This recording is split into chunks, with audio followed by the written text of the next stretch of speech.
This digital story has been created with Robert Bryan, who is a 2009 inductee of the Queensland Business Leaders Hall of Fame. Perhaps I was always going to end up as a geologist.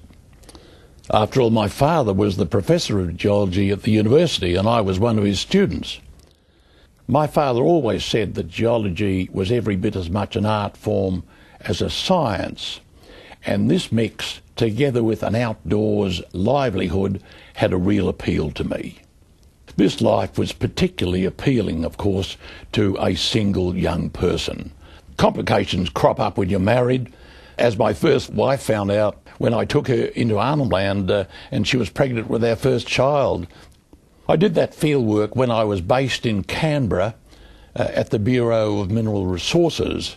Canberra, of course, was a great place to raise a family, but a terrible place for a career geologist because your career was totally tied up with the Federal Public Service. 12 years in Canberra was enough for me.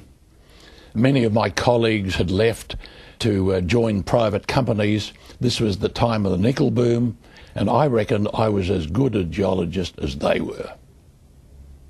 I spotted an ad in the newspaper for a Brisbane-based job with the Associated Oil Group. I applied for and was offered the job. I then put the question to the family. The move was not greeted with any wild enthusiasm, but I would have to say I left them with very little choice. So we moved to Brisbane. I worked for 10 years with the Associated Group in Brisbane, and towards the end of that time, my work covered gold exploration in Western Australia. My first contact with the opportunities at Meekatharra.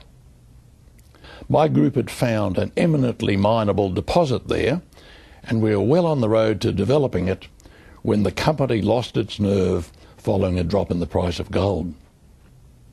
I towed the company line and farmed out our Meekatharra interest, whereas in retrospect, I realised that I could have obtained an option over that interest personally for as little as $12,500. In subsequent years, I realised that this was a huge lost opportunity, and I resolved then that if I was ever blessed with another chance, I wouldn't let it slip through my fingers again. That opportunity came through a management buyout at Mount Leyshon. As part of that deal, we ended up floating pan-Australian mining, but not without some financial stresses and strains. It proved to be a real test of nerve, especially for someone who'd never done this before. My response to these pressures was to sell my sailing boat, which was the first time my family knew that I was in a tough spot. 3 months later, I bought a bigger and better boat, and everybody relaxed. Mount Leyshon ended up being one of the biggest gold mines in Queensland, and I was on my way. In business ventures of this sort, you may think you've got all your ducks lined up, but never dismiss the role of lady luck.